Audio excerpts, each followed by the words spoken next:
இதில் 168 கோடி ரூபா ரிவைஸ் எஸ்டிமேட்டில் இந்த பூங்கா நடக்குது. இது ஜெயில் இடத்துல முதல்ல முதலமைச்சர் அடிக்கல் நாட்டு போனார். வர டிசம்பருக்குள்ளே இதை முடிச்சு கொடுக்கணும், திறக்கணும் அப்படிங்கிறதுக்காக அதை பார்த்துட்டு போகணும், வேறு ஒன்றும் இல்லை. சார், டிசம்பருக்குள்ளே முடிக்கிற நிலைமையில் ஃபுல்லாக காங்கிரீட் கட்டடமாக தான் இருக்குது. இன்னும் பூங்காக்கான ஏற்பாடுகள் எதுவுமே பண்ணாமல் இருக்குது. அப்போது எல்லாம் முடிக்க டிசம்பர்னா 4 மாதம் இருக்குது. பார்த்துறோம் சார். அதேமாதிரி உள்ளாட்சி நிர்வாக நகராட்சியில் மாநகராட்சியிலையும் காலி பணியிடங்கள் ஜாஸ்தியாக இருக்குது.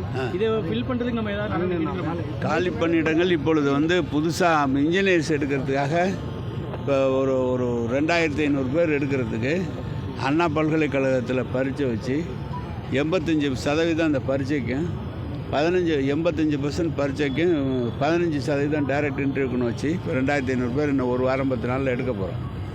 அதுக்கப்புறம் இன்னொரு 2500 பேர் ஆர்டிஎம்எஸ் பரீட்சை வச்சு எடுக்க போகிறாங்க. அதனால் விரைவில் எல்லாம் ஒரு இன்ஜினியர்ஸு மற்ற உதவியாளர்கள் இருக்கிற டிராப்ஸ்மேனு எல்லாமே ஒவ்வொரு பகுதியாக எடுத்துக்கிட்டு இருக்கோம். இப்போ ஒரு வாரம் 10 நாளில் அதை எடுப்போம், வந்துடும். சார், மாநகராட்சி கூட்டம் ஒரு 2 வாரத்துக்கு முன்னாடி நடந்தப்போ வெறும் 10 நிமிஷத்தில் 330 தீர்மானங்கள் நிறைவேற்றியிருக்காங்க.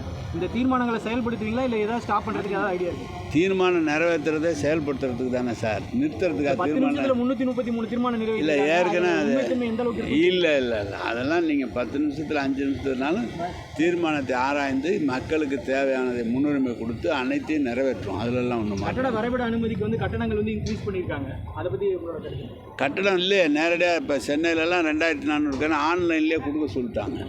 ஆன்லைனில் 44 ரூபா அந்த கட்டணம் இப்போ 88 ரூபாய் அதிகரிச்சிருக்கு. இல்லை, அது ஒவ்வொரு ஊரும் பதிச்சு. அது கேட்டிங்கன்னா ஒரு ஊரில் இப்போ ஆவடி போனீங்கன்னா 150 ரூபா இருந்தது.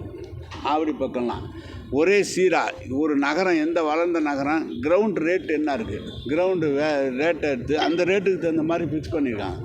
வேல்யூ கிரவுண்ட் ரேட்டு கூட இருந்ததுன்னா கொஞ்சம் கூட இருக்கும். 100 ரூபாய்க்கு மேலே இல்லை, சென்னையிலேயே 100 ரூபா, அதுக்கு மேலெல்லாம் இல்லை. அது ஃபிக்ஸ் பண்ணி கொடுத்துருக்கோம். வணக்கம் சார். கோவை மேயர் நாளைக்கு எலெக்ஷன் நடக்குது சார். நான் யாரை திமுக சார்பில் அறிவிக்கப்படுங்க சார்? முதலமைச்சர் கழகத் தலைவர் முதலமைச்சர் சொல்லணும். அவர் சொல்கிறது பார்த்து சொல்கிறேன், மத்தியானத்துக்கு சொல்கிறேன்.